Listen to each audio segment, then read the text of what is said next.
ways of improving the habit of saving የመቆጠብ ልምድን እንዴት ማሻሻል እንችላለን የምናሻሽልባቸውን መንገዶች ነው የምናየው። You have seen in previous grades saving is very important in many aspects. ያው መቆጠብ በብዙ መንገድ ጠቃሚ እንደሆነ ባለፉት ክላሶች አይታችኋል። In this lesson you will see ways to develop the habit of saving. Saving is an activity that very much depends on income. Saving በገቢ ላይ የተመሰረተ ድርጊት ነው። ገቢ ካለ ነው ሴቭ የሚደረገው። Income is money that you receive. የምታገኙት ገንዘብ ነው ገቢ የሚባለው። From the income that you get, you may use part of it and keep an extra as savings. ከምታገኙት ገቢ ምን ታደርጋላችሁ? የተወሰነውን ትጠቀማላችሁ፣ ከዛ የቀረውን ትቆጥባላችሁ። You are saving because you want to use it in the future. ወደፊት ለመጠቀም ስለምትፈልጉ ነው ሴቭ የምታደርጉት። When you get an income, it is important to believe that you should not consume all of it at once. ገቢ ስታገኙ ያገኛችሁትንም ሙሉ በሙሉ በአንዴ ማጥፋት አለብኝ ብላችሁ ማሰብ የለባችሁ። This means you have to try to allocate some of it for saving. ይሄ ማለት የተወሰነውን መቆጠብ አለባችሁ፣ ማስቀመጥ አለባችሁ። The first step to start saving is to decide what you have to spend. በመቆጠብ ሂደት የመጀመሪያው ስቴፕ ምንድነው? ምን ላይ ማዋል አለብኝ፣ ያገኘሁትን ገንዘብ ያገኘሁትን ገቢ ምን ላይ ማዋል አለብኝ የሚለውን ነው ማሰብ ያለብን። You should not waste money on items that you don't need. ማያስፈልግ ነገር ላይ ገንዘብን ዝም ብላችሁ ማውጣት የለባችሁ። ያስፈልጋችሁን ነገር ካወቃችሁ የቀረው ለቁጠባ ይቀመጣል ማለት ነው። You have to understand that your income will only buy a certain amount of things to consume. ማወቅ ያለባችሁ ገቢያችሁ የተወሰነ ነገር ብቻ ነው መግዛት የሚችለው። ሁሉንም ነገር መግዛት አትችሉም። After spending on what you need, the rest can be saved. የምትፈልጉት ነገር ላይ ስፔንድ ካረጋችሁ፣ የምትፈልጉትን ነገር ከገዛችሁ የቀረው ቁጠባ ላይ ይቀመጣል ማለት ነው። You should balance your needs and wants with savings. ስለዚህ የምትፈልጉትን እና የሚያስፈልጋችሁን ነገር ባላንስ ማድረግ አለባችሁ በሴቪንግ። One factor that works against saving is doing things without planning. ቁጠባን ከሚጎዱ ወይም ከቁጠባ በተቃራኒ ያለ ተግባር አንዱ ያለ እቅድ ማድረግ ነው ነገሮችን። When you are planning, you need to think about your future. ስታቅዱ ስለ ወደፊታችሁ ታስባላችሁ ወይንም ማሰብ አለባችሁ። But it's important that you consider how you are going to live when you get to old age. ስታረጁ እንዴት እንደምትኖሩ ማወቅ አለባችሁ። አሁን በጉብዝና እድሜያችሁ ያገኛችሁትን ገንዘብ ስታረጁ እንዴት መጠቀም እንዳለባችሁ ማቀድ አለባችሁ። Also, what would happen if there was an emergency? እና ምናልባት ድንገተኛ ነገር ቢኖርስ፣ ህመም ቢኖር ምን ሊከሰት ይችላል የሚለውን ነገርም በሴቪንግ ነው የምታስቡት። What if you would like to purchase something in the future? ወደፊት የሆነ ነገር መግዛት ብትፈልጉስ? We need to make sure that we don't just live in the present. ስለዚህ ማወቅ ያለብን አሁን ላይ ብቻ አይደለም የምንኖረው፣ ነገ የሚባልም ነገር አለ። ስለዚህ ነገ ይዞ የሚመጣው ነገር አይታወቅምና ለዛ ዝግጁ መሆን አለብን ነው በአጭሩ ቁጠባ ማለት። In developing the habit of saving, there are two issues that you need to consider.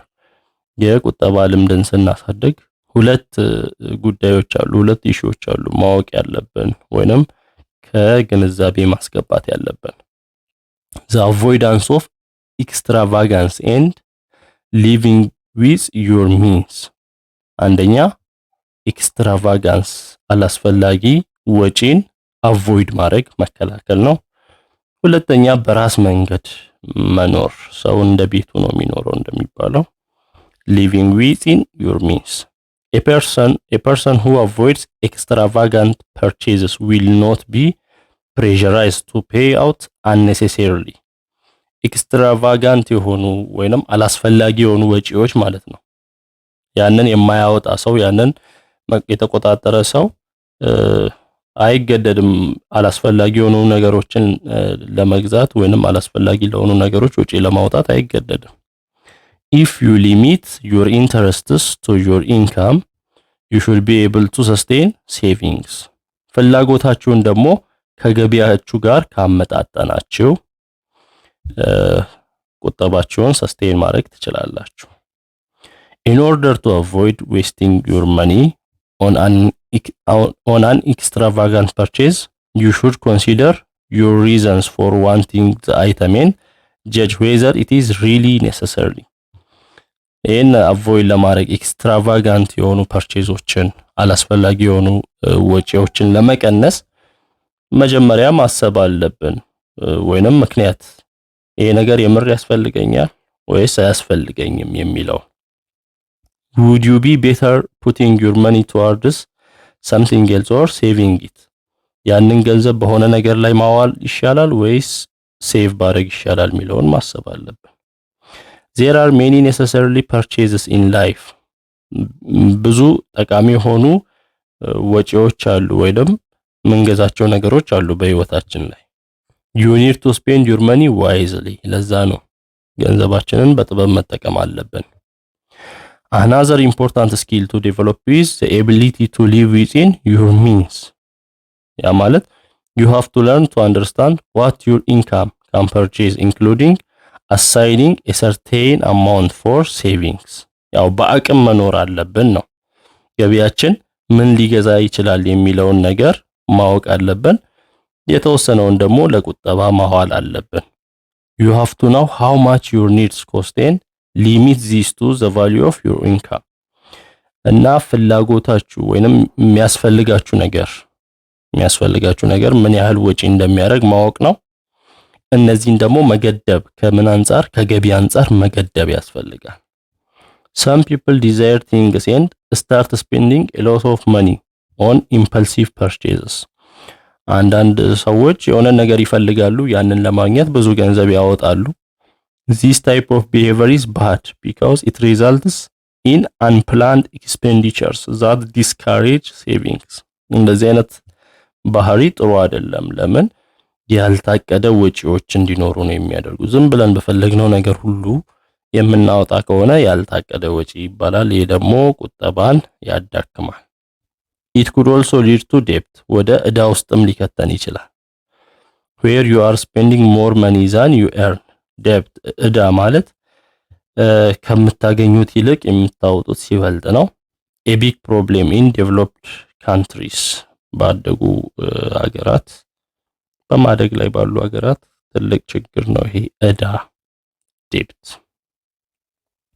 impulsive purchases ይላል እና ሞላ is a government employee with two sons studying in private schools ሞላ የሚባል ሰው አለ የመንግስት ቅጥረኛ ነው ሁለት ልጆች አሉት በግል ትምህርት ቤት የሚማሩ he is proud of his own appearance and whenever he sees clothes and shoes that he likes he buys them ያው ለአለባበሱ ነው ትኩረት የሚያደርገው የሚያምር ጫማ የሚያምር ልብስ ካገኘ ዝም ብሎ ይገዛል he also likes to socialize with his friends on a weekly basis በየሳምንቱ ከጓደኞቹ ጋር ማሳለፍ ደስ ይለዋል his income does not match his expenditure so he resorts to borrowing money from his friends ስለዚህ ገቢው ያንን ሊችልለት አልቻለም የሚገዛውን ከጓደኞቹ ጋር የሚገባበዘውን ለዛ ከጓደኞቹ ገንዘብ መበደር ውስጥ ገባ አለ ሞላ